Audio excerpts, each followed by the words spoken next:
Sometimes the Lord works in mysterious ways, bringing two lonely souls together when they least expect it. On a frozen November night in the Colorado wilderness, a mountain man named Caleb Stone knocked on a cabin door, asking only for shelter until morning.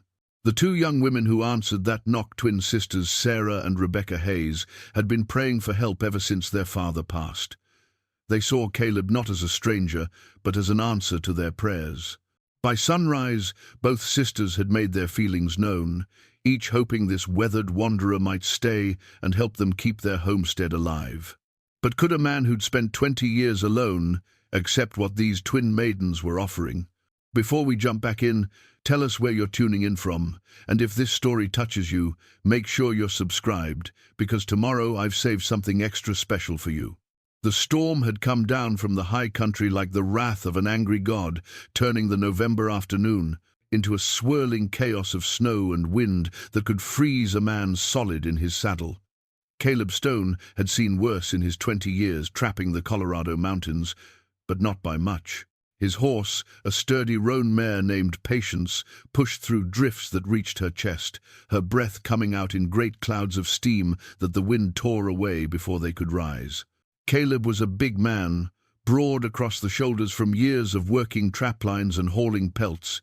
His beard, more grey than brown now, despite his 42 years, was frosted with ice. His eyes, pale blue like mountain lakes, squinted against the driving snow as he searched for any sign of shelter.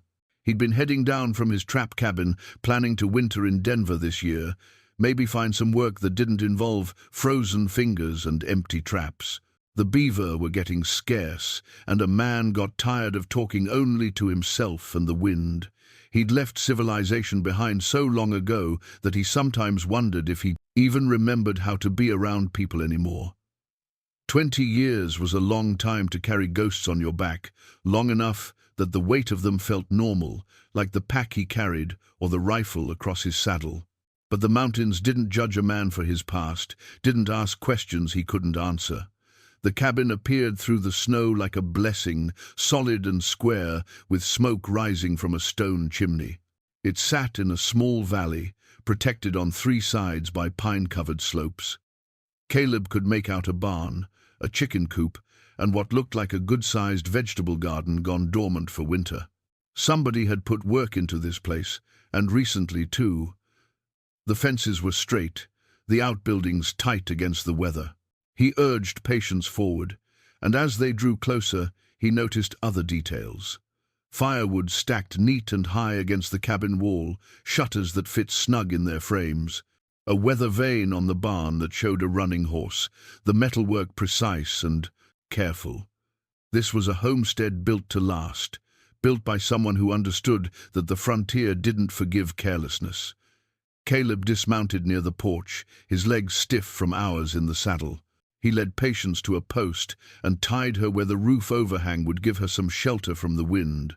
Then he climbed the 3 steps to the door and knocked, loud enough to be heard over the storm but not so loud as to frighten whoever was inside. The door opened, and Caleb found himself looking at a young woman with dark hair pulled back in a practical braid and eyes the color of creek water in spring. She wore a simple dress of brown, homespun, an apron tied at her waist, and she held a rifle with the easy familiarity of someone who knew how to use it. She looked him up and down, taking in his trail-worn appearance, the ice in his beard, the weariness in his eyes. "Evening, ma'am," Caleb said, pulling off his hat. Snow fell from the brim. "I'm caught in this storm and hoping you might have space in your barn for my horse and maybe a corner by your fire for me. I can pay for the hospitality." The woman studied him a moment longer, then stepped back. "Put your horse in the barn. There's hay in the loft and oats in the bin. When you're done, come to the house." It wasn't quite a welcome, but it wasn't a refusal either. Caleb nodded his thanks and turned back to Patience. He led her to the barn, which was warm and surprisingly well kept. 3 milk cows occupied stalls on one side, and a pair of draft horses stood in stalls on the other. He found an empty stall, got Patience settled with feed and water, and rubbed her down with a handful of straw. His hands were so cold they barely felt the work, but he was thorough. A man took care of his horse before himself. That was one rule the frontier taught hard and fast. When he returned to the cabin, brushing snow from his coat, the door opened before he could knock. This time, a different woman stood there, identical to the first in every way except the expression.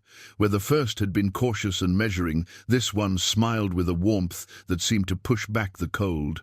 Come in, she said, stepping aside. Sarah said you looked half frozen. I'm Rebecca Hayes, and that's my sister Sarah by the stove. Caleb stepped into warmth and light, and the smell of something cooking that made his stomach clench with hunger. The cabin was one large room, well organized and clean. A stone fireplace dominated one wall, with a cook stove beside it, where Sarah was stirring something in a large pot. A table with 4 chairs sat in the center, and 2 narrow beds occupied the far corners, separated by curtains that could be drawn for privacy. A loft above held what looked like storage and another sleeping area, but it was the small details that caught Caleb's attention. Windows, simple but carefully sewn, and everywhere the sense that this was a home where people lived and worked and cared about the life they were building. Take off your coat, Rebecca said. Sarah's making venison stew, and there's coffee hot on the stove. Caleb hung his coat and hat on the offered peg, feeling suddenly large and awkward in this neat space. He was used to his own rough camp, where nothing matched and everything was just functional enough to get by. Sarah ladled stew into a wooden bowl and brought it to the table with a chunk of bread still warm from the oven. Sit, she said, not unkindly. A man shouldn't go hungry on a night like this.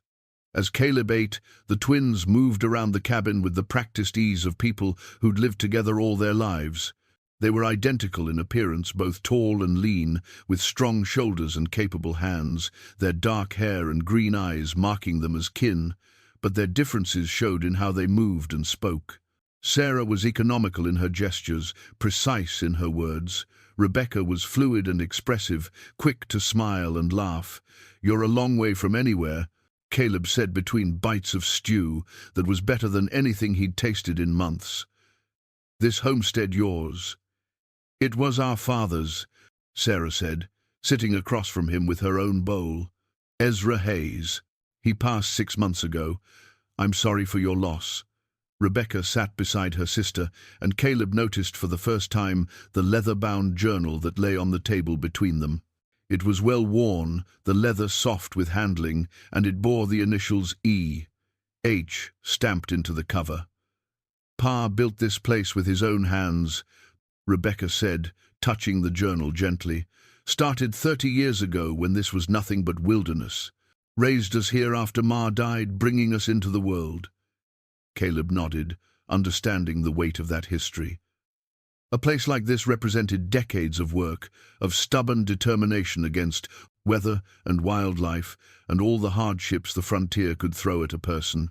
You're managing alone? He asked. Sarah's jaw tightened slightly. We manage just fine. The garden fed us through summer. The cows give milk. The chickens lay. We're not helpless city girls. Didn't mean to suggest you were, Caleb said carefully. But winter's hard, and spring work is heavy. Your pa must have had plans for... Pa had lots of plans, Rebecca interrupted, her voice soft. But the fever took him before he could see them through. We do the best we can with what we have. The wind howled outside, rattling the shutters. Sarah stood and moved to the window, peering out into the darkness. Storm's getting worse. You'll stay the night, mister? Stone. Caleb Stone, and I'm grateful for it. There's space in the loft, Sarah said. Clean blankets and a pillow. You'll be warm enough. As the evening wore on, Caleb learned more about the Hayes sisters and their father. Ezra had been a careful man, a planner who wrote everything in his journal: crop rotations, weather patterns, fence repairs needed, dreams for the future. He taught his daughters to read and write, to shoot and track, to work leather and wood. He'd raised them to be strong and self-reliant, never thinking that he'd leave them to manage alone before they'd found husbands. The twins were 24 now, past the age when most frontier women married. They'd had suitors over the years, but none that suited both of them, and they'd made a pact long ago that they wouldn't be separated. Where one went, the other would follow.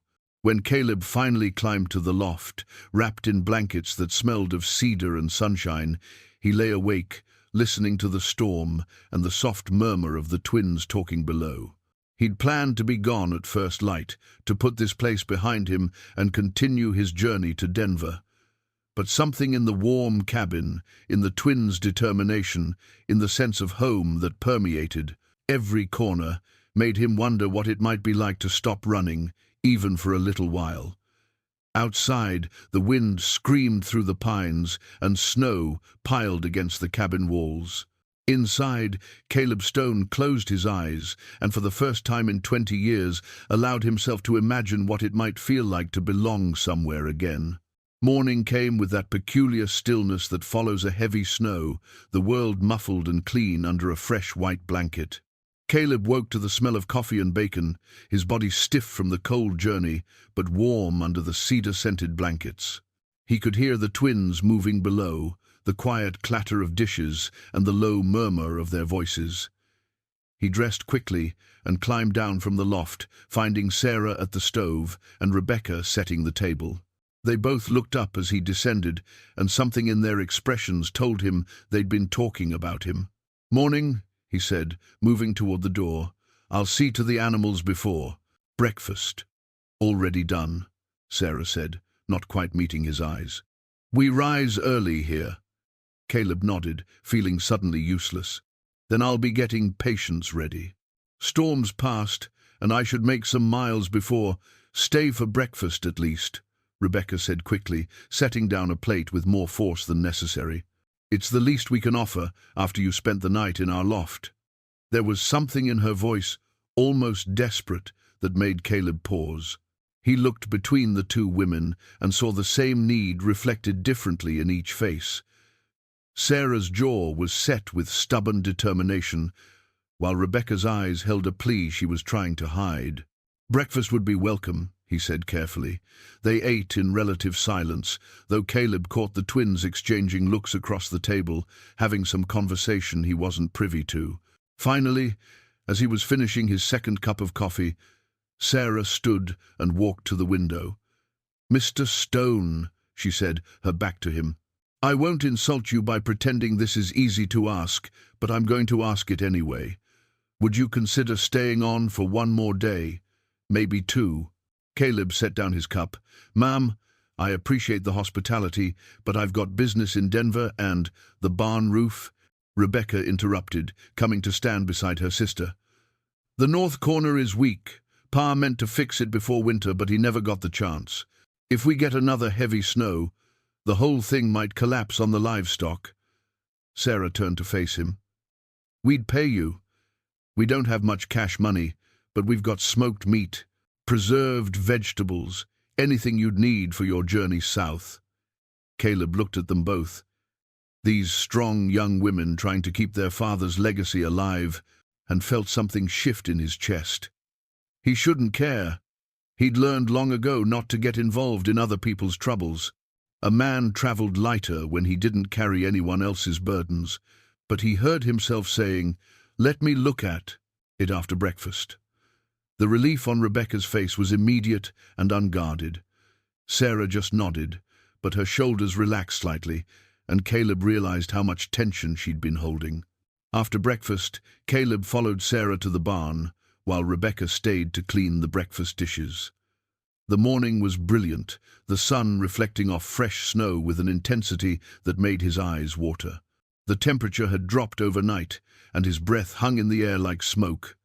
Inside the barn, Sarah pointed to the north corner where the roof sagged ominously. Caleb climbed up to inspect it and found the problem immediately. One of the main support beams had cracked, probably during the storm, and the weight of the snow was pressing down on weakened wood. It was worse than the twins knew. Without immediate repair, the whole section could come down and likely take part of the sidewall with it. He climbed back down to find Sarah watching him with those creekwater eyes, and he saw, in Them the knowledge that this was bad. How bad? She asked quietly.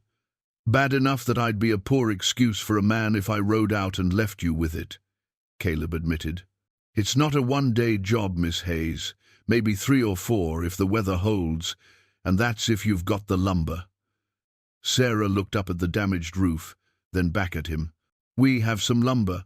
Pa always kept extra, and if we need more, there's timber on our land we can cut. Sarah! Rebecca's voice came from the barn door, urgent. Someone's coming. The 3 of them moved to the door and looked out across the snow-covered valley. 3 riders were approaching, dark figures against the white landscape. Even from a distance, Caleb could tell these weren't friendly visitors. They rode with the casual arrogance of men who believed they owned whatever land their horses trod upon. It's Dalton Pierce, Sarah said quietly, and Caleb heard the mix of anger and fear in her voice.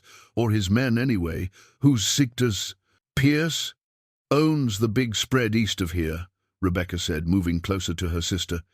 He's been after our land since Pa died. Wants our water access for his cattle. The riders stopped in front of the cabin, and 2 of them dismounted, while the 3rd stayed in his saddle, keeping watch. They were hard-looking men, the kind Caleb had seen in every frontier town, guns worn easy on their hips, eyes that measured a man for weakness. The taller of the 2 stepped onto the porch.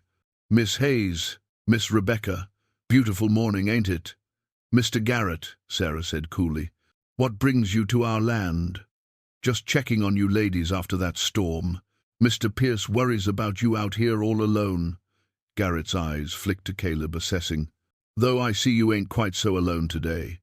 I'm just passing through, Caleb said evenly. That right? Garrett's smile didn't reach his eyes.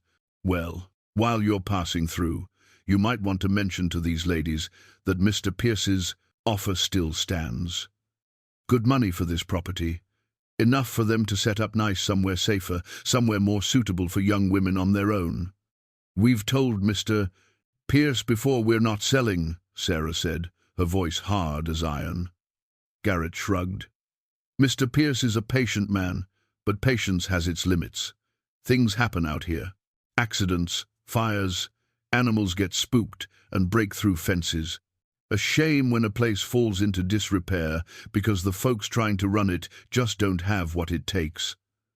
The threat was barely veiled, and Caleb felt his hands curl into fists.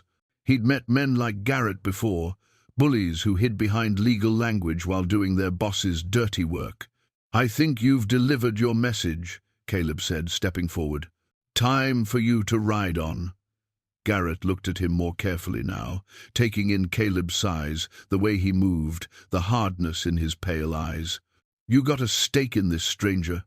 I've got a dislike for men who threaten. Women, Caleb said quietly. That stake enough for you?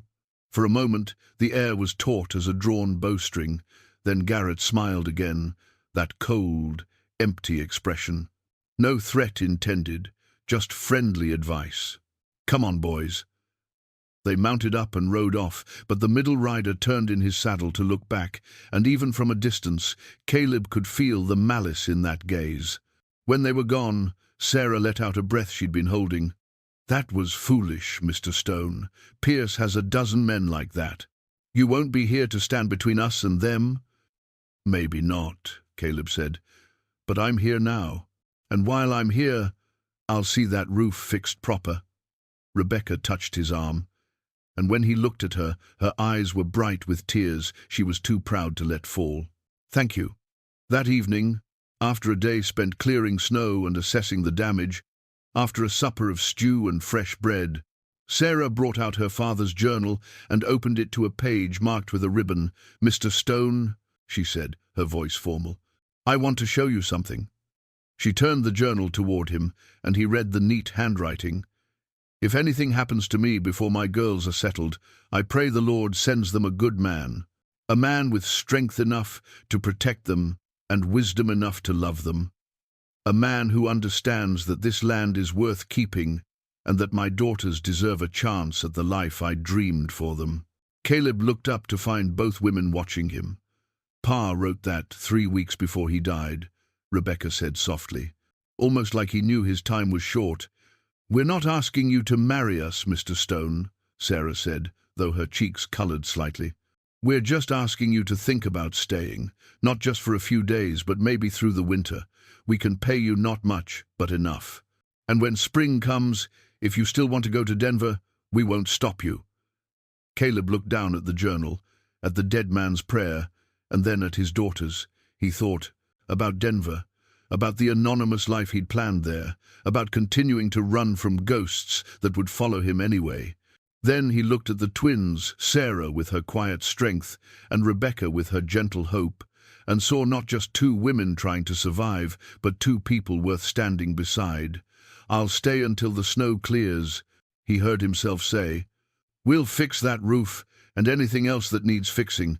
Then we'll see where things stand." It wasn't a commitment, not really, just a postponement of his journey. But as Rebecca smiled and Sarah's shoulders straightened with relief, Caleb felt the weight of his decision settle on him like the gold pocket watch. Sarah lifted from the journal's pages and held out to him. "This was Pa's," she said. "He'd want you to have it. Consider it payment for the work you're doing." Caleb took the watch, feeling the warmth of it, the weight of family history and trust. He opened it and saw an inscription inside. "Time is the one thing we can never buy back. Use it well." Outside, the sun was setting, painting the snow in shades of gold and rose. Inside the warm cabin, Caleb Stone pocketed the watch and wondered if maybe, just maybe, he'd been running towards something all along instead of away from it. 2 more weeks passed, and Caleb was still at the homestead. He told himself he was staying because the fence line needed repairs, because one of the draft horses had developed a limp that needed tending, because a dozen small things required attention before he could leave in good conscience. But the truth, which he acknowledged in the quiet hours before dawn, was that he was staying because of Sarah. With Rebecca gone, the dynamic between them had shifted. Without the tension of competing affections, Sarah had relaxed into herself, and Caleb discovered depths to her he'd only glimpsed before. She had her father's practical wisdom, but also a quiet poetry in how she saw the world. She noticed things the way ice formed on pine needles, how the cattle clustered together before a storm, the particular quality of light that meant snow was coming. They worked together in comfortable silence, speaking only when words were needed, but somehow saying more in those quiet hours than most people managed with endless conversation. Caleb taught her things. His trapping years had taught him how to read animal tracks, how to predict weather from the behavior of birds, how to move through the forest without disturbing its rhythms. Sarah, in turn, showed him the intricate knowledge required to run a homestead crop rotation, seed selection, the dozen small decisions that meant the difference between thriving and merely surviving. One morning, while they were mending fence line along the northern boundary of the property, they discovered something troubling. Several posts had been deliberately damaged, the wire cut and scattered, and a section of the fence pushed down to create an opening large enough for cattle to wander through. "Pierce's men," Sarah said, her voice tight with anger. "They're trying to make it look like our fence is failing, like we can't maintain the property." Caleb examined the damage carefully. "These cuts are fresh. Last day or two, I'd say." He straightened, scanning the tree line. "They're testing us, seeing what we'll do." "What can we do?" Sarah asked. "We fix it. They'll just break it again. We go to the sheriff. It's our word against theirs." Caleb walked the fence line, studying the terrain, seeing it with the tactical eye he'd developed in his younger years, when the mountains had been less refuge and more battleground. "We fix it," he said finally. "But we also make sure they know someone's watching, someone who isn't going to look the other way when accidents happen." They spent the rest of the day repairing the damage, working well into the afternoon.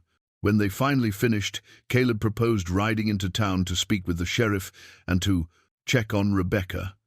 Sarah hesitated, clearly torn between wanting to see her sister and not wanting to leave the homestead unguarded. "We'll go tomorrow," Caleb decided. "Early. Be back by afternoon." That evening, as they sat by the fire after supper, Sarah pulled out her father's rifle, a beautiful Winchester that had been passed down through 3 generations. She handled it with respect, but also uncertainty. "Pa taught me to shoot," she said, "but he never thought I'd need to use it for anything more than hunting. I'm not sure I could point this at a man, Caleb. Not sure I could pull the trigger even if I needed to." Caleb took the rifle and examined it. The weapon was well maintained, the action smooth, the barrel clean. "Let's hope you never have to find out." But knowing how to defend yourself and actually having to do it are different things. First keeps you safe, second changes you. "How did it change you?" Caleb set the rifle down carefully. "Made me understand that violence is sometimes necessary, but never without cost. Every time you take a life, you carry a piece of that with you. And if you do it enough times, you start to wonder if you're still the person you were before, or if you've become something else entirely." Sarah was quiet for a moment, then asked, "Is that why you went to the mountains? To figure out who you were?" "Maybe. Or maybe I went because I was afraid of the answer." The next morning, they rode into town together, Sarah on one of the draft horses and Caleb on Patience. The town was small but growing, the kind of place where everyone knew everyone's business and strangers were noted with interest. Caleb felt eyes tracking them as they rode down the main street, felt the weight of speculation and gossip. They stopped first at Aunt Martha's boarding house, where Rebecca came out to meet them, her face lighting up when she saw them together. She looked different, somehow lighter, more settled, and when she hugged Sarah, there was no tension between them. "Thomas Brennan has been calling on me," Rebecca confessed with a shy smile. Thomas ran the general store, a steady man in his 30s who'd lost his wife to childbirth 2 years prior. "He's kind, and he doesn't mind that I talk too much, and he makes me laugh. Is that terrible of me? Moving on so quickly from—" She glanced at Caleb. "It's not terrible at all," Sarah said firmly, hugging her sister. "It's wonderful." Caleb excused himself to visit the sheriff while the sisters talked. He found Sheriff Tom Hastings in his office, a weathered man in his 50s with sharp eyes and a reputation for fairness. "Mr. Stone," Hastings said, gesturing to a chair, "heard you were staying out at the Hayes place, helping with repairs." "Among other things," Caleb said. He told the sheriff about the damaged fence, about Pierce's continued pressure on the twins, about his concerns that the situation was escalating. Hastings leaned back in his chair, his expression troubled. "Dalton Pierce is a powerful man in this territory. Sits on the town council, owns a third of the businesses in town. He's smart enough not to get his hands dirty directly, and his men know how to walk the line between legal and not. So you can't do anything?" "Didn't say that. I said it's complicated." Hastings fixed Caleb with a measuring look. "But if someone were watching the Hayes property, someone with experience handling trouble, and if that someone documented what he saw well, that might give me something to work with." After leaving the sheriff's office, Caleb found Sarah and Rebecca still talking in the boarding house parlor. Rebecca was showing Sarah a length of fabric Thomas had given her, already planning a new dress. When Sarah looked up and saw Caleb in the doorway, something passed between them, some wordless communication that spoke of partnership and trust. On the ride back to the homestead, Sarah told him about Rebecca's plans, how Thomas had already proposed and Rebecca had accepted, how there would be a wedding in the spring. "Are you all right with it?" Caleb asked. "More than all right. Rebecca deserves happiness, and Thomas is a good man." Sarah paused. "But it means I'll be alone at the homestead. Unless—" She stopped, not finishing the thought. "Unless what?" Sarah looked at him directly. "Unless you decide to stay, not as hired help or out of obligation, but as she—" hesitated, choosing her words carefully. "As someone who has a stake in the place. As a partner." Before Caleb could respond, they crested a rise and saw smoke rising from the direction of the homestead. Not the gentle smoke of a chimney fire, but thick, black smoke that spoke of something burning out of control. Caleb kicked Patience into a gallop, Sarah right behind him. As they rode hard toward home, Caleb felt something shift inside him, a fierce protectiveness, a determination that went beyond duty or honor. This place mattered. Sarah mattered. And whoever was threatening what they were building would answer for it. They reached the homestead to find the chicken coop engulfed in flames, chickens scattered and terrified. The fire hadn't spread to the other buildings yet, but sparks were drifting toward the barn, and if it caught, everything would be lost. Caleb didn't waste time on words. He dismounted at a run, shouting instructions to Sarah. Together, they formed a bucket brigade from the well, fighting the fire with desperate urgency. The heat was intense, the smoke choking, but they worked without stopping, driven by necessity and the knowledge that everything hung in the balance. By the time they finally extinguished the flames, the chicken coop was a total loss, and both of them were covered in soot and ash. Sarah sank to the ground, staring at the destruction, and Caleb saw something in her face he hadn't seen before, not fear, but cold, clear anger. "This was deliberate," she said, quietly.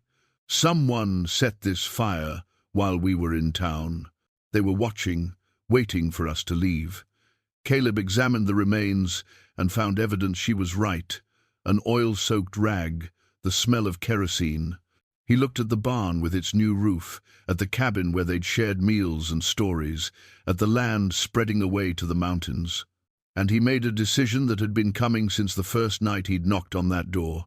"I'm not leaving," he said. "Not tomorrow, not next week, not ever. If you'll have me, I'm staying. And we're going to make sure Pierce and his men understand that this homestead, this home, is protected." Sarah looked up at him, soot-streaked and exhausted and more beautiful than anyone he'd ever seen. "As a partner?" "As whatever you'll let me be," Caleb said, reaching down to help her to her feet. "But we start by making this place defensible. And then we start making Pierce understand that some people push back." As they stood together in the tall ruins of the chicken coop, the setting sun painting the sky in shades of orange and red, Caleb felt the last of his resistance fall away. He was done running. This was where he was meant to be, and this woman beside him was who he was meant to be with. All that remained was convincing her to take a chance on a man who'd spent 20 years learning the wrong lessons about life and love. The aftermath of the fire changed everything. What had been an implicit understanding between Caleb and Sarah became explicit. They were in this together, for better or worse. That night, as they cleaned the soot from their skin and assessed the damage, there was no talk of Caleb leaving, no question about whether he'd stay. The only question was how they would face what came next. Sarah retrieved a faded tintype photograph from her father's trunk and set it on the mantel beside the wooden horse Caleb had carved. It showed a young couple on their wedding day, Ezra Hayes and his bride, both solemn-faced, but with hope shining in their eyes. "This is what I want," Sarah said quietly, touching the frame. "Not perfect, not without struggle, but real. A partnership built on truth and trust, not just need or convenience." Caleb stood beside her, looking at the photograph. "Your parents, they had something solid. They did. Ma died, bringing Rebecca and me into the world. But Pa always said she gave him 3 beautiful gifts before she left 2 daughters, and the memory of what real love felt like." Sarah turned to face him. "I don't want to settle for less than that, Caleb. Not even for safety or security or all the practical reasons that make sense." "What are you saying?" "I'm saying that if you stay, I need to know it's because you choose me, not because you're trying to fix what you lost or because you feel obligated to protect us. I need to know that you see me, Sarah Hayes, stubborn and practical and sometimes too hard for my own good, and that's who you want." Caleb took her hands in his, feeling the calluses from work, the strength in her grip. "I see you. I've been seeing you since that first morning when you stood at the stove and told me the animals were already tended. You're the strongest person I've ever met, man or woman, and you're also the kindest. You deserve better than a broken-down mountain man with more scars than sense. Maybe, Sarah said with a slight smile, but you're the broken-down mountain man I want. The tension that had been building between them for weeks finally broke, and Caleb pulled her close, kissing her with all the longing and fear and hope he'd been holding back. When they finally separated, both breathless, Sarah rested her forehead against his. "We do this right," she said. "We talk to Pastor Williams, we have a proper courtship, we let people see that this is real and lasting, and we deal with Pierce and his men before we make any other plans." "Agreed," Caleb said, "but Sarah, I want you to know that this isn't just about standing against Pierce. Even if there was no threat, even if this homestead was the safest place in Colorado, I'd still want to stay. I'd still want to build a life here with you." The next morning, they rode back to town together. This time, when they walked down the main street, Caleb held Sarah's hand, and the message was clear to anyone watching. They stopped first at the church, where Pastor Williams welcomed them into his modest office. The old preacher listened as they explained their intentions, his wise eyes moving between them with approval. "I've married a lot of couples in my time," he said when they finished. "Some marry for practical reasons, some for passion, and some because it's what's expected. But the marriages that last are the ones built on respect and partnership. You two have that foundation. The rest will come." He agreed to begin the formal courtship process, to post the banns and make everything proper and legal. As they were leaving, he called Caleb back for a private word. "Mr. Stone, I know something of your situation with Dalton Pierce. There are people in this town who respect what you're doing, standing up to a bully. But there are also people who owe Pierce money or favors, and they'll side with him when push comes to shove. Be careful. Be smart. And remember that sometimes the Lord's protection comes through our own wisdom and preparation." That afternoon, Caleb met with Sheriff Hastings again, this time with Sarah present. They showed him evidence from the fire, the oil-soaked rag, burn patterns that indicated accelerant. Hastings took notes and promised to investigate, but his expression suggested he knew how difficult it would be to prove Pierce's involvement. "What you need," Hastings said, "is to catch them in the act. If I had witnesses and evidence of an actual crime in progress, I could arrest Pierce's men and maybe shake loose testimony against Pierce himself." "So we wait for them to strike again?" Sarah asked, frustrated. "Or we make sure someone's always watching," Caleb said. "Set up a rotation, sleep in shifts, keep the homestead under guard. It's not forever. Men like Pierce's crew get careless when they think they're not being watched." Rebecca visited them that evening, bringing Thomas Brennan with her. Thomas was exactly as Rebecca had described, steady, kind, with laugh lines around his eyes and a solid handshake. Over coffee and the cake Thomas had brought from the store, Rebecca shared her wedding plans. "We're thinking early April," she said, her happiness evident. "When the weather breaks and the first flowers start showing. Sarah, I want you as my witness, and Caleb," she looked at him with genuine warmth, "I hope you'll be there too. You're family now, whether you're officially married to my sister or not." After they left, Sarah retrieved her father's journal and opened it to a page near the end. "Listen to this," she said, reading in the partus. "Lamplight. My girls have each other, and that bond is the strongest thing I'll leave behind.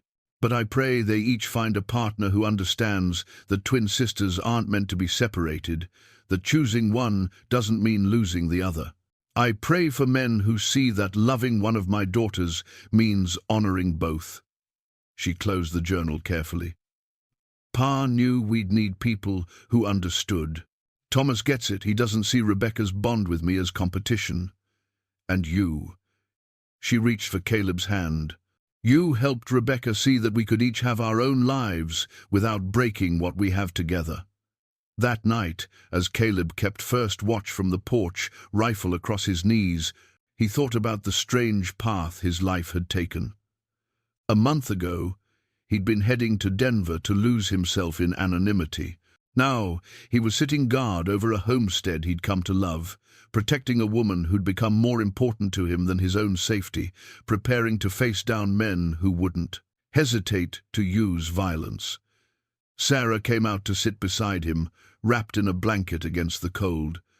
"You should be sleeping," Caleb said. "So should you. We'll take turns." They sat in comfortable silence, watching the stars wheel slowly across the sky. In the distance, a wolf howled, and closer, an owl called from the pine trees. The familiar sounds of wilderness at night, but they felt different now. They felt like home. "Caleb," Sarah said quietly, "when this is over, when Pierce backs off, or we find a way to stop him, what then?" "Then we build," Caleb said simply. "We fix what's broken, we improve what's working, we make this place everything your father dreamed it could be. We get married in Pastor Williams's church with Rebecca and Thomas standing witness. We have the life that got taken from me once and that you've been preparing for all these years. And if Pierce doesn't back off," Caleb's expression hardened, "then we make him understand that some people aren't meant to be pushed. Your father built something worth protecting, Sarah, and I'll be damned if I let anyone take it away from you." Sarah leaned against him, and they kept watch together as the night deepened around them, two people finding strength in each other, preparing for whatever morning might bring. 3 days after the fire, Sarah was going through her father's papers, organizing documents for their eventual marriage and the property transfer that would make Caleb a legal co-owner. She'd pulled out the land deed, tax records, and various legal documents Ezra had kept meticulously organized in a wooden box. As she was sorting through them, a piece of paper slipped from between the pages of the deed and fluttered to the floor.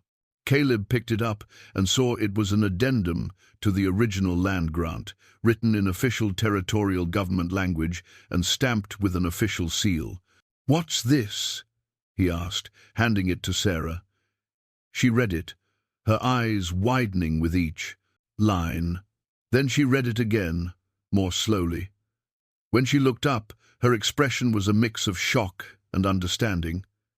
"It's a water rights clause," she said quietly. "Caleb, this land, it doesn't just include the homestead and the grazing area.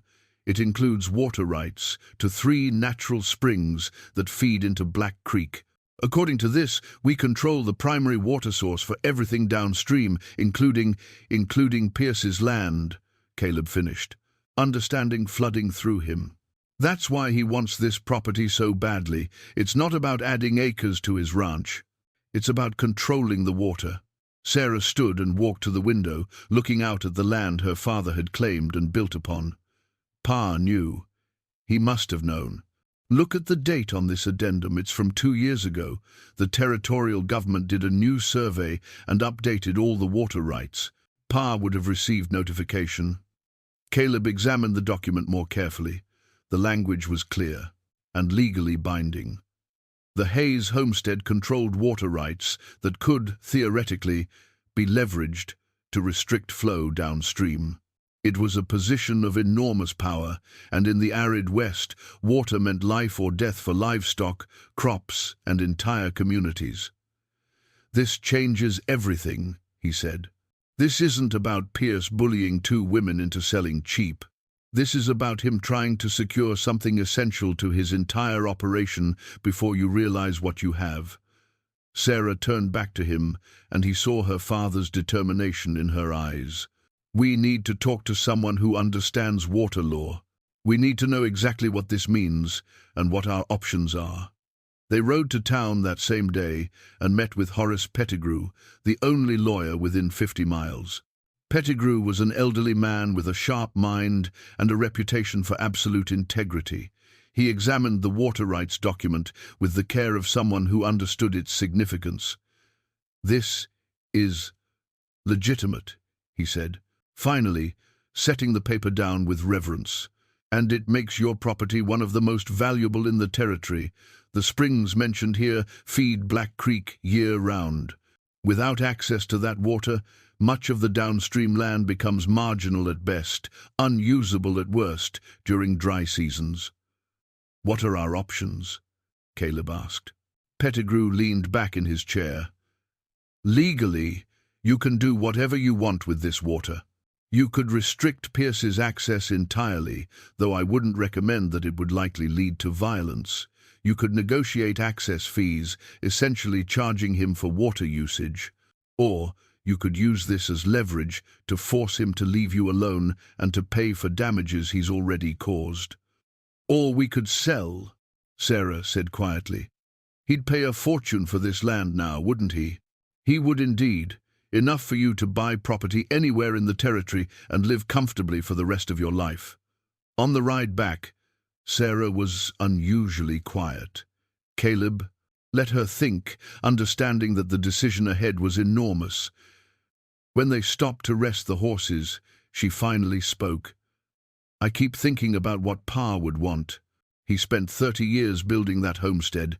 Every fence post, every stone in the chimney, every tree he planted, it was all for Rebecca and me. He wanted us to have roots, to have something solid that couldn't be taken away. But he also wanted you to have choices, Caleb said. Maybe he knew about these water rights all along. Maybe he kept this document hidden because he wanted you to have leverage if you ever needed it. Sarah looked at him with those creek water eyes. What would you do if this was your choice? Caleb considered carefully before answering. I had land once, a small place, nothing like this, but it was mine. When I lost it, when I lost everything, I thought it was the land I was grieving, but it wasn't. It was the life I'd built there, the memories in every corner, the sense of belonging. Your father didn't just leave you land, Sarah. He left you a home. That's not something you can just replace by buying property somewhere else. But if staying means constant conflict with Pierce, if it means looking over our shoulders for the rest of our lives, it doesn't have to be that way. Caleb interrupted. We have leverage now. We know what Pierce really wants, and we can use that knowledge to dictate terms. We make him understand that attacking us is pointless, that the only way he gets guaranteed water access is by leaving us in peace. That evening, back at the homestead, they spread the documents across the table and studied them by lamplight. Caleb noticed something in the corner of the deed that he'd missed before, a notation in Ezra's careful handwriting. Water is life. Use this knowledge wisely and only if necessary. But never let anyone take what your mother and I built. This land is your legacy. Sarah traced her father's words with one finger. He knew. This day might come. He was preparing us for it. There's something I need to tell you, Caleb said, his voice heavy, about why I really left my own land, why I ran to the mountains. Sarah looked up, waiting. I told you about the raiders, about losing my family, but I didn't tell you that I could have stopped it. I'd been tracking signs for days, evidence of a group moving through the territory, but I was focused on my trapline, on making money for the winter. I convinced myself the signs weren't important, that they'd pass us by. He paused, the old pain rising up. I came back to find everything burned. My wife and son were inside. I buried them, and then I ran, because I couldn't face what my negligence had cost.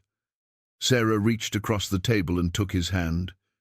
You were trying to provide for your family. You couldn't have known.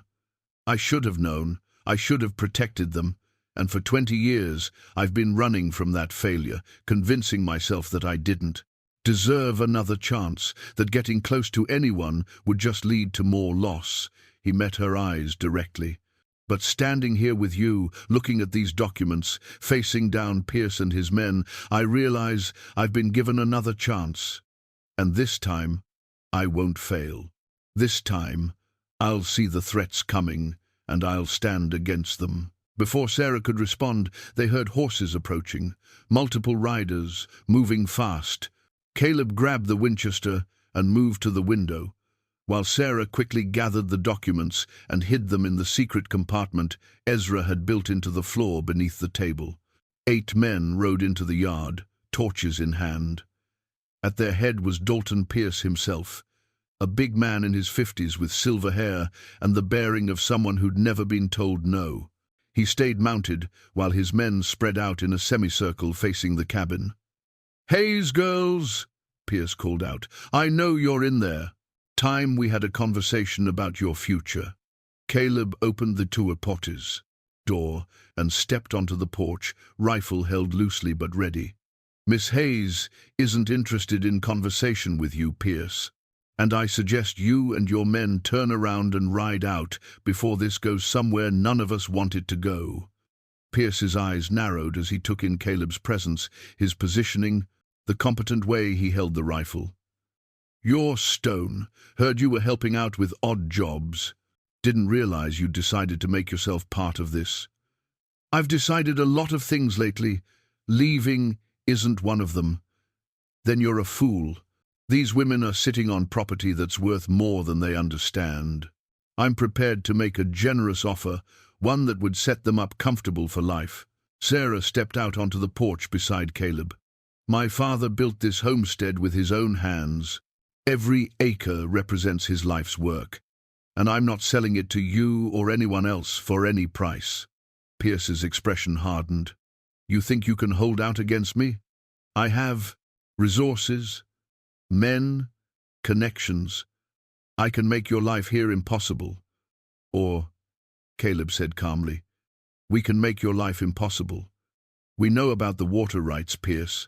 We know that your ranch depends on access to Black Creek, and we know that we control the springs that feed it. You want to play games with us? We can shut off your water and watch your entire operation dry up and blow away." The shock on Pierce's face was evident even in the torchlight. "You're bluffing. The Territorial Water Survey from 2 years ago," Sarah said. "Updated water rights clause attached to our land deed, official seal and everything. Want us to show it to a judge?" Pierce sat his horse in silence for a long moment, and Caleb could see him calculating, reassessing, realizing that the power dynamic had shifted completely. "You wouldn't dare cut off the water," Pierce finally said. "It would hurt more than just me. Half the ranches in the valley depend on Black Creek." "We wouldn't dare," Sarah agreed, "because we're not the kind of people who'd use that power to harm innocent people. But you, Mr. Pierce, are exactly that kind of person. And now you know that if you come after us again, if you damage our property or threaten our safety, we will use every legal means at our disposal to protect ourselves, including water rights." Pierce's jaw worked, fury and frustration warring across his face. Finally, he yanked his horse's head around. "This isn't over." "Yes," Caleb said quietly but with absolute finality. "It is. You just haven't accepted it yet." As Pierce and his men rode away, their torches bobbing in the darkness, Caleb felt Sarah sag slightly against him. He put his arm around her, and they stood together, watching until the riders disappeared. "That was either very brave or very foolish," Sarah said. "Little of both, probably. But now he knows we're not defenseless. Now he knows that attacking us costs him more than leaving us alone." They went back inside, and Sarah retrieved the documents from their hiding place. As she laid them on the table, Caleb saw the weight of responsibility settling on her shoulders, the knowledge that they now held power that could affect dozens of families. The decisions they made about water rights could ripple through the entire valley. "Pa's note said to use this knowledge wisely," she said softly. "I think that means we don't abuse this power, but we don't shy away from using it to protect ourselves either." "Agreed. Tomorrow we file copies with Pettigrew and with the Territorial Office. Make sure everyone knows the water rights are documented and protected. Then we let Pierce make the next move." As they prepared for bed that night, Caleb realized that everything had changed again. They weren't just defending a homestead anymore. They were defending a legacy, a future, and the right to live their lives free from intimidation. And armed with knowledge and legal power, they finally had the means to do it. The 48 hours following Pierce's visit were tense and quiet. Caleb expected retaliation, something desperate and dangerous from a man who just realized his entire operation hung on the goodwill of people he'd spent months trying to intimidate. But the expected attack didn't come. Instead, word spread through town about the water rights, and the community's response was not what either Caleb or Sarah had anticipated. Ranchers who depended on Black Creek began stopping by the homestead, not with demands or threats, but with respect and cautious hope. They wanted to know what the Hayes property would do with its power over the water supply. Sarah handled each visitor with her father's wisdom, assuring them that the homestead had no intention of restricting water access to legitimate users. "We only want to be left in peace," she told them. "We're not interested in using this power to hurt people. We're only interested in protecting ourselves from those who would hurt us." Caleb watched her navigate these conversations with growing admiration. She had her father's diplomatic touch, his ability to find common ground even in difficult situations. By the end of the second day, they'd built a coalition of sorts, ranchers who now had a vested interest in ensuring the Hayes homestead remained in friendly hands. But on the third morning, everything changed. Sheriff Hastings rode out before dawn, his face grim. "Pierce has called a special town council meeting for tonight," he told them over coffee in the warm cabin. "He's going to claim that your control of the water rights represents a monopolistic threat to the valley's economic future. He's got 3 of the 5 council members in his pocket, and he's pushing for a territorial review that could challenge the legitimacy of those water rights. Can he do that?" Sarah asked. "He can try. The law's on your side. But Pierce has money and connections. If he can create enough doubt, enough fear that you might use those water rights as leverage, he might be able to get the territorial government involved. At the very least, it'll tie you up in legal battles for years." Caleb stood and walked to the window, his mind working through possibilities. "He's not trying to win legally. He's trying to exhaust us, make us so tired of fighting that we'll sell just to be done with it." "That would be my assessment," Hastings said. "Which is why you need to be at that meeting tonight. You need to face the community directly. Let them see that you're reasonable people who aren't interested in abusing your position." That afternoon, Caleb spread out a hand-drawn map of the homestead on the table, marking every approach, every vulnerable point, every position that could be used for defense or surveillance. Old instincts were rising up, the tactical thinking he'd developed in his years before the mountains, when he'd needed to protect his own property from various threats. "What are you doing?" Sarah asked, watching him work. "Preparing. Pierce is making his move in public, but that doesn't mean he won't also make a move in private. If tonight's meeting doesn't go his way, he might decide that direct action is his only option. We need to be ready." Sarah studied the map, then looked at him with understanding. "You've done this before. Not just protecting your own place, you've planned defensive operations before." Caleb nodded slowly. "Before I took to trapping, I spent time in the cavalry. Did some scouting work along the frontier, learned how to read terrain, how to predict where attacks would come from, how to make a small force hold against a larger one. It's not something I talk about, but it's something I remember. What do we need?" Together, they spent the afternoon preparing. Caleb positioned lanterns at strategic points around the property that could be lit quickly to illuminate the yard. He made sure the Winchester and his hunting rifle were cleaned and loaded with extra ammunition easily accessible. He showed Sarah how to use signal fires to alert neighbors or the sheriff if needed. But more importantly, he made a plan for the meeting itself. "We're not just going to defend ourselves," he told Sarah as they prepared to ride to town. "We're going to go on the offensive. We're going to make Pierce understand that we're not victims to be pushed around. We're stakeholders in this community with just as much right to be here as anyone." Rebecca and Thomas met them at the town hall, Rebecca immediately coming to Sarah's side. "Half the town is here," she whispered. "Pierce has been spreading rumors all day about how you're planning to extort water fees from everyone. He's trying to turn people against you." The town hall was indeed packed, every seat taken, and people standing along the walls. Pierce sat at the council table with his allies, looking confident and in control. But Caleb also noticed something else. Several of the ranchers who'd visited the homestead were there, and they didn't look sympathetic to Pierce. The meeting was called to order by Mayor Henderson, a cautious man who clearly wanted to avoid taking sides. Pierce was given the floor first, and he used it masterfully. "Friends," he began, his voice carrying authority and concern, "we face a situation that threatens the very foundation of our community. The Hayes property, through a quirk of territorial surveying, now controls access to the water that feeds most of our ranches. And while I'm sure Miss Hayes and her associate Mr. Stone are good people, we cannot allow the economic future of this entire valley to rest in the hands of two individuals." He painted a picture of potential disaster, water being withheld, fees being charged, entire operations being held hostage to the whims of whoever controlled the springs. He spoke eloquently about community rights and the common good, about how water should belong to everyone, not be controlled by the lucky few. Caleb watched the crowd's reaction, saw some heads nodding, saw concern growing on faces. Pierce was good at this, at twisting facts and playing on fears. When Pierce finally yielded the floor, Mayor Henderson looked at Sarah.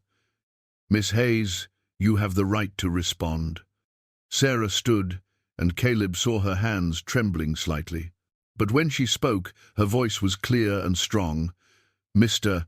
Pierce speaks about community and common good, but he doesn't mention that for 6 months he's been trying to force my sister and me off our land.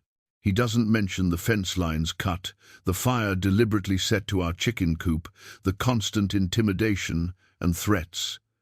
He talks about water rights as if they're some weapon we're planning to use, but he doesn't mention that we've already assured every rancher in this valley that we have no intention of restricting legitimate water access." She pulled out a document Horace Pettigrew had prepared that afternoon. "This is a legally binding commitment that the Hayes homestead will maintain open water access to Black Creek for all downstream users, at no charge, in perpetuity.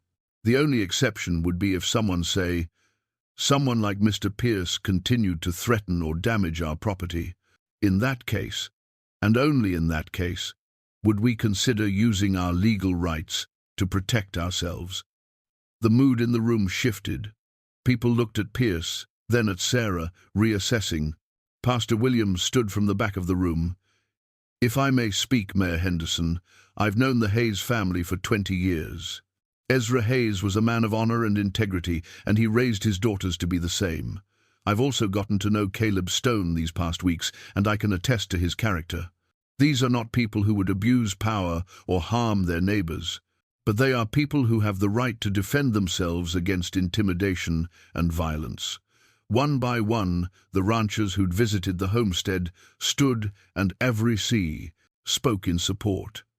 They talked about Sarah's assurances, about the reasonableness of her position, about how the only person who seemed threatened by the Hayes property's water rights was Pierce himself.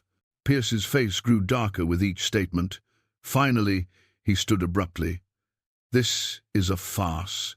You're all being taken in by a pretty face and smooth words. Mark my words, within a year they'll be charging fees and restrictions, and you'll all remember that I warned you."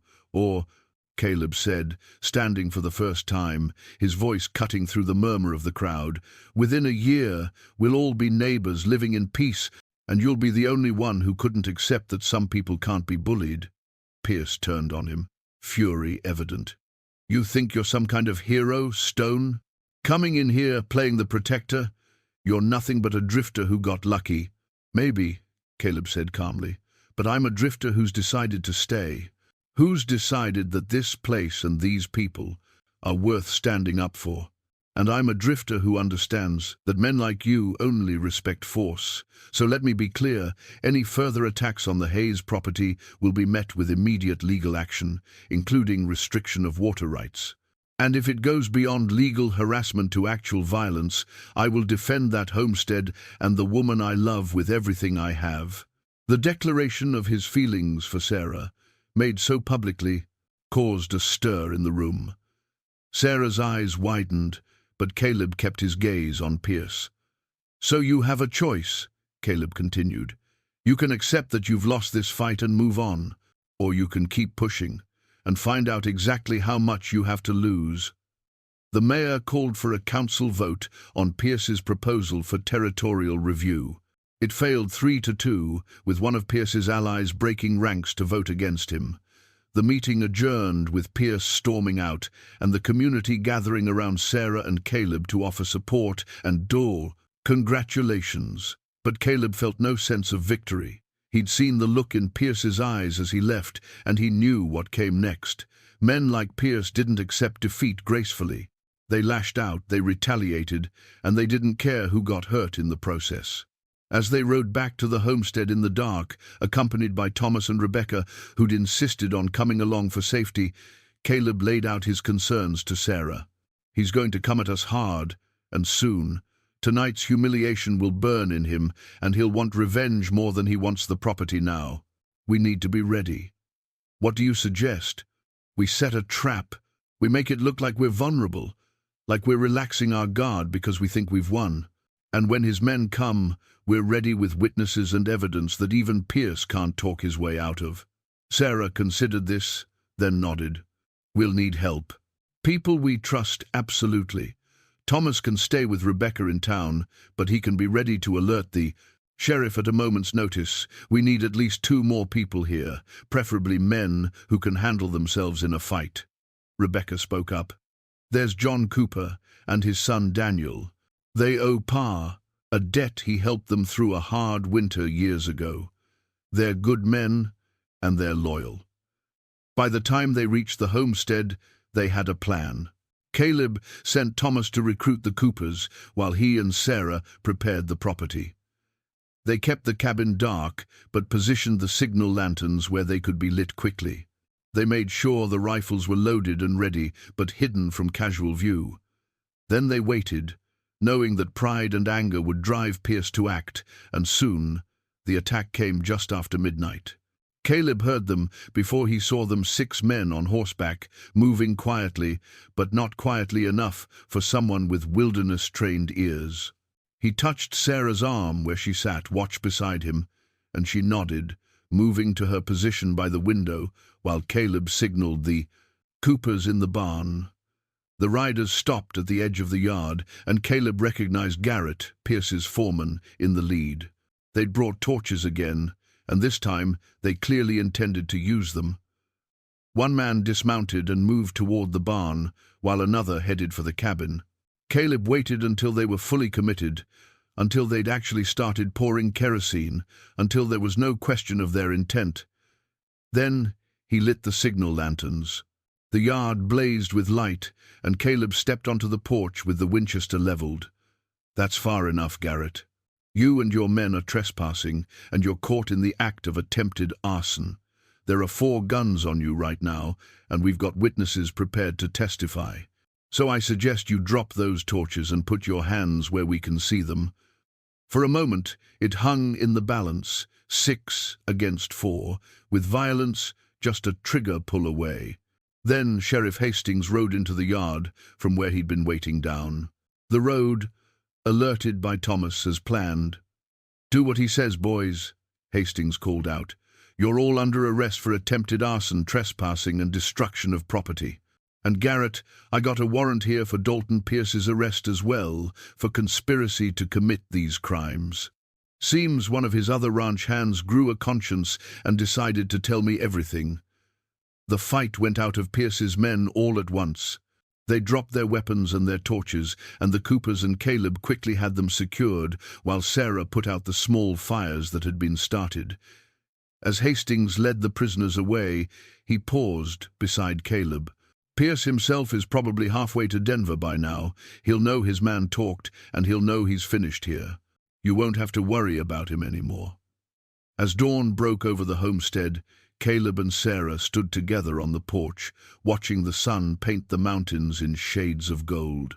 They'd won not through violence, but through strategy, community support, and the law. They'd protected Ezra Hayes's legacy and secured their own future. Sarah leaned against Caleb, and he wrapped his arm around her. "You called me the woman you love," she said softly. "In front of the whole town." "I did. Should have said it sooner, and in private. But it's the truth, Sarah. I love you.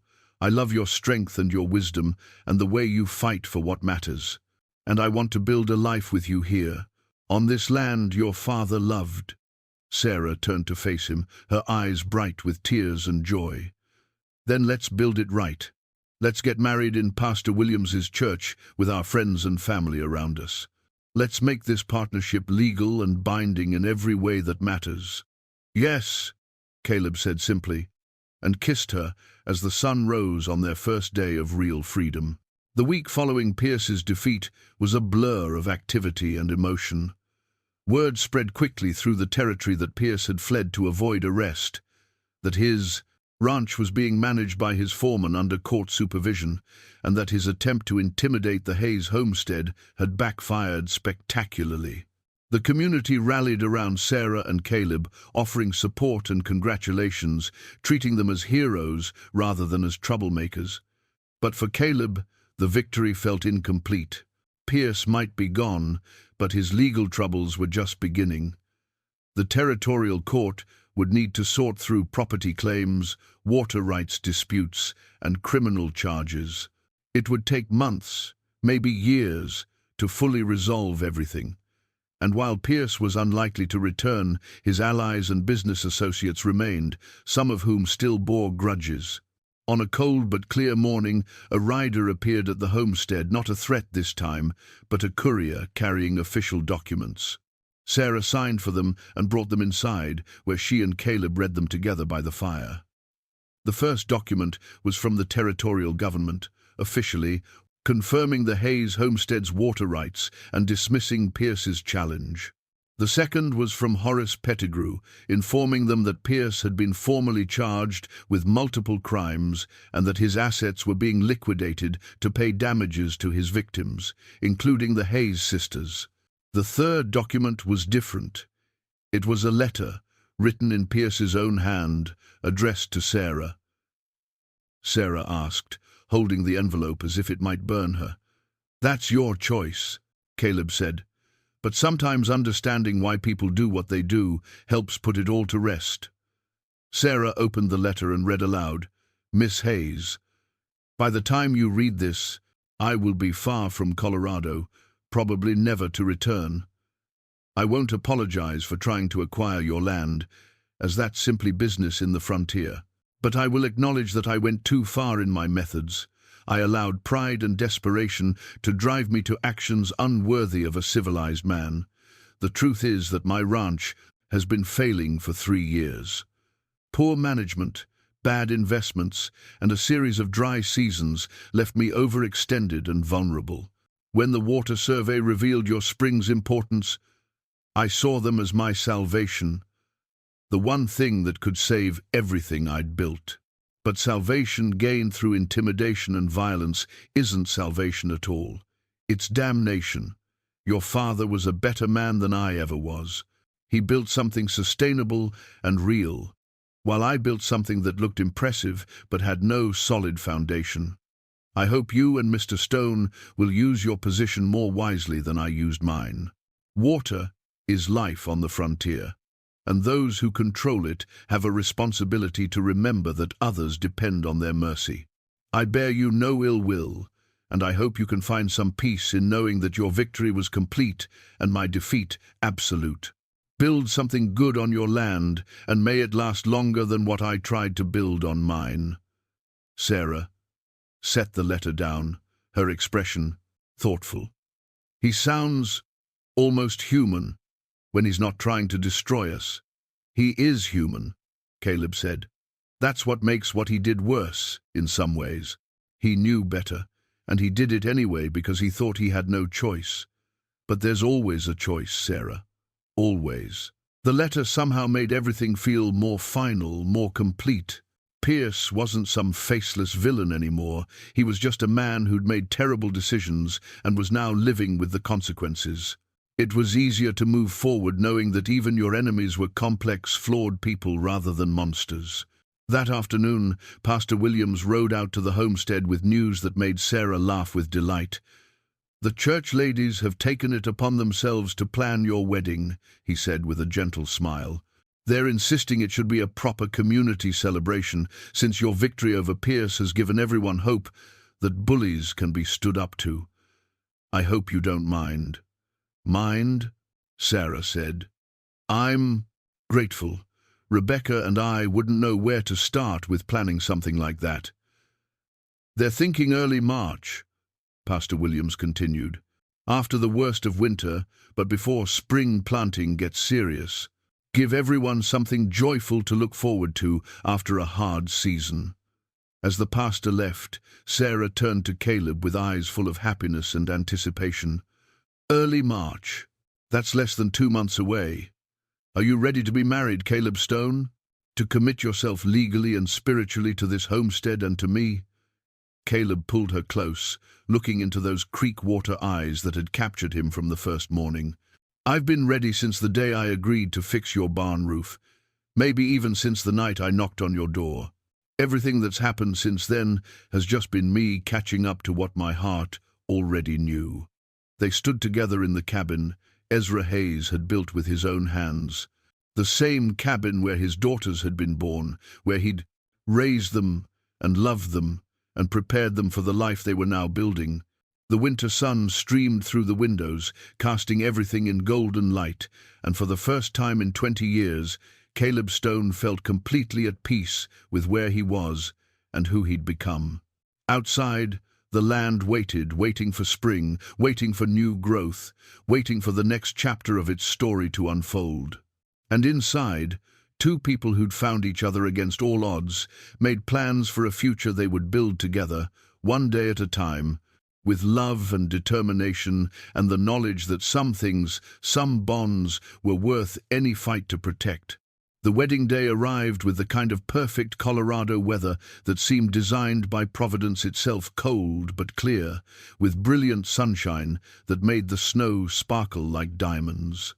The church was filled to capacity, with people standing along the walls and spilling out onto the steps. It seemed the entire valley had turned out to witness the union of Sarah Hayes and Caleb Stone. Rebecca stood beside her sister, radiant in a dress she'd sewn herself from the fabric Thomas had given her. Thomas stood beside Caleb, steady and reliable, soon to be family in his own right. Pastor Williams stood before them all, the morning light streaming through the simple windows, making everything feel sacred and timeless. As Caleb waited for the ceremony to begin, he looked around at the community that had welcomed him. A drifter, a man with no family and a troubled past, and made him one of their own. He saw the Coopers, who'd stood with him against Pierce's men. He saw Sheriff Hastings, who'd believed in justice even when it was difficult. He saw the ranchers who'd spoken up at the town meeting, and the church ladies who'd decorated the chapel with pine boughs and ribbons. And then he saw Sarah walking toward him, and everything else faded away. She wore her mother's wedding dress, carefully preserved all these years, altered to fit her taller frame. It was simple but elegant, the kind of dress that spoke of lasting values rather than fleeting fashion. Her dark hair was braided with white ribbons, and she carried wildflowers that somehow the church ladies had found even in winter, a small miracle that seemed fitting for the day. As Sarah took her place beside him, Caleb saw in her eyes everything he'd been searching for in 20 years of wilderness, wandering home, purpose, belonging, and love deeper than words could express. Pastor Williams began the ceremony with words that had joined countless couples before them, but somehow they felt fresh and new, speaking directly to their specific situation. "Dearly beloved, we are gathered here to witness the joining of 2 souls who found each other when each most needed finding. Sarah Hayes, daughter of this community, keeper of her father's legacy, and Caleb Stone, who came to us as a stranger and became one of our own through his actions and his character." The pastor spoke of partnership and commitment, of the biblical Ruth's words, "Where you go, I will go. Where you lodge, I will lodge. And how those words embodied the kind of devotion that made a marriage strong. He spoke of the challenges they'd already faced together and how those trials had proven what they were made of, individually and as a couple. When it came time for vows, Sarah spoke first, her voice clear and sure. Caleb, when you knocked on our door that November night, you were looking for shelter from a storm. What you found was a different kind of shelter, a place where your past didn't define you, where your scars made you who you are rather than who you're not. You've given me strength when I was afraid, wisdom when I was uncertain, and love when I thought I'd have to face the world alone. I promise to be your partner in all things, to stand beside you in triumph and in trial, and to build with you a life worthy of the legacy my father left us. I promise to love you not just in the easy times, but especially in the hard ones, because that's when love matters most. Caleb felt his throat tighten with emotion as he spoke his own vows. Sarah, I've spent 20 years running from ghosts, convinced that I didn't deserve a second chance at happiness. You showed me that sometimes the Lord gives us what we need rather than what we think we deserve. You gave me purpose when I was drifting, hope when I'd forgotten what it felt like, and a reason to believe that broken things can be made whole again.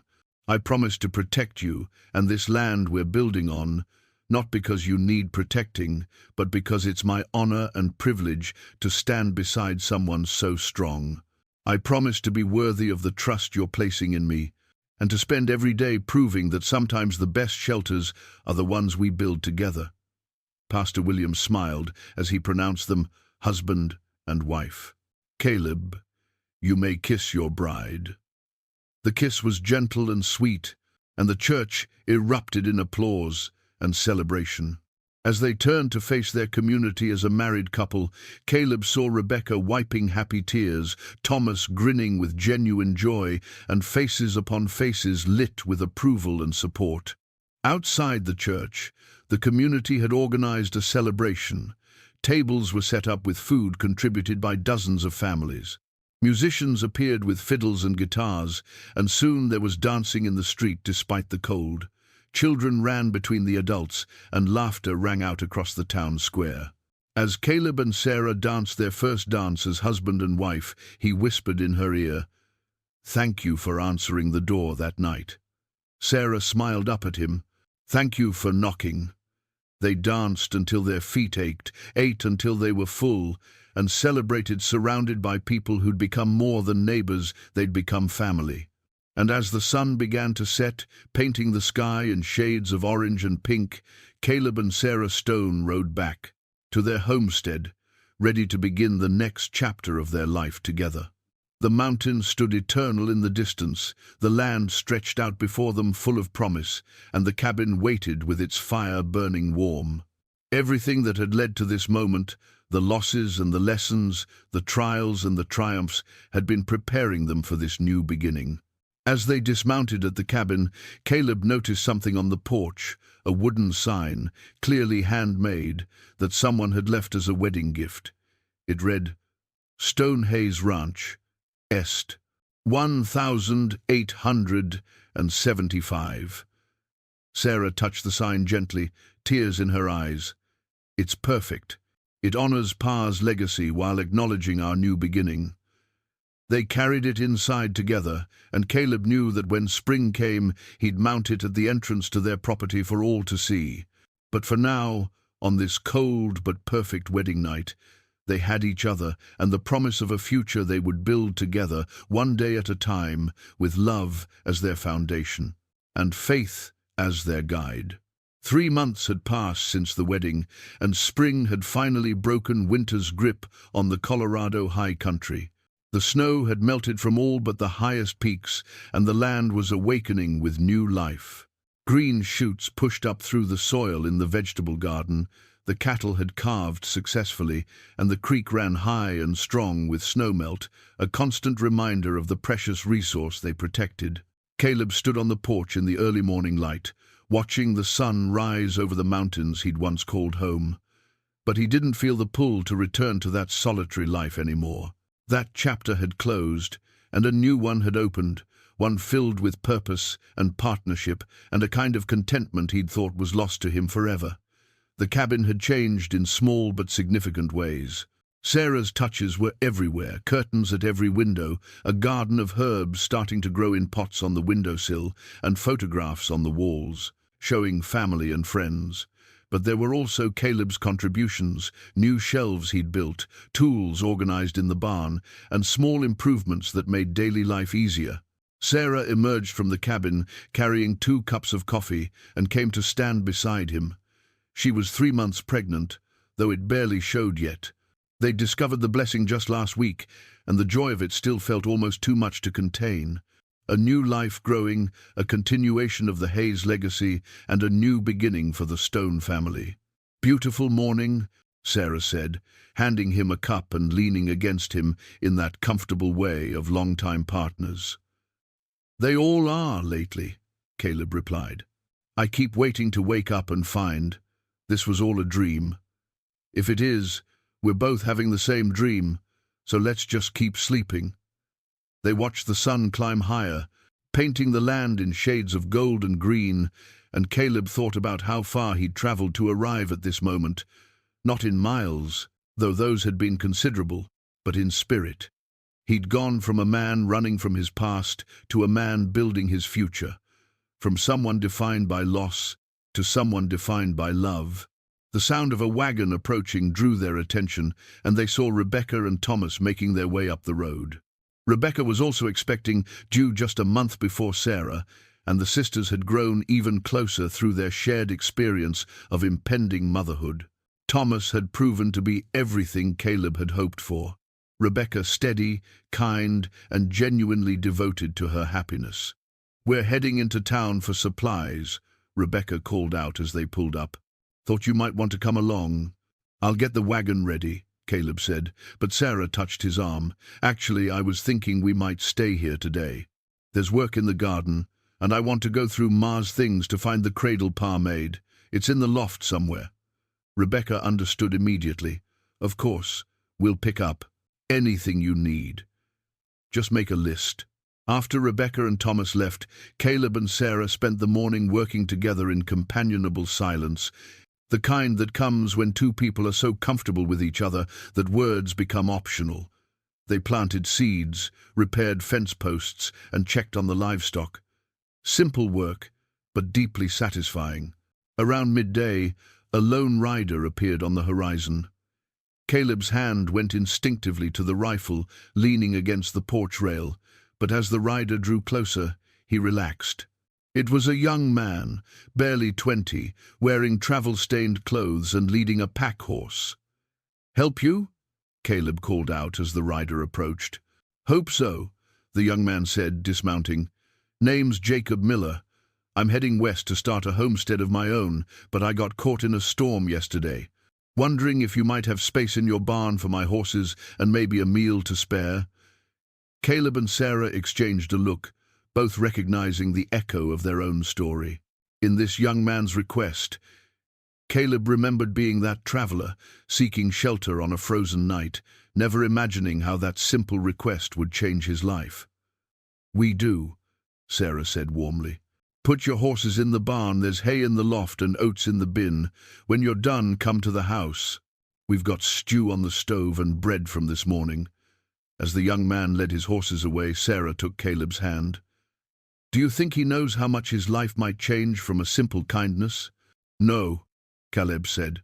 "Nobody ever does. That's the mystery of it, how the Lord works through small moments to create big changes." That evening, after Jacob had eaten and settled in the loft for the night, Caleb and Sarah sat by the fire. Sarah retrieved her father's journal from its place of honor on the shelf and opened it to the last entry Ezra had written just days before he died. She read aloud, "I've lived a good life, built something lasting, and raised 2 daughters who are stronger and wiser than I ever was. My only regret is that I won't see them settled with good men who'll help them carry on what I've started.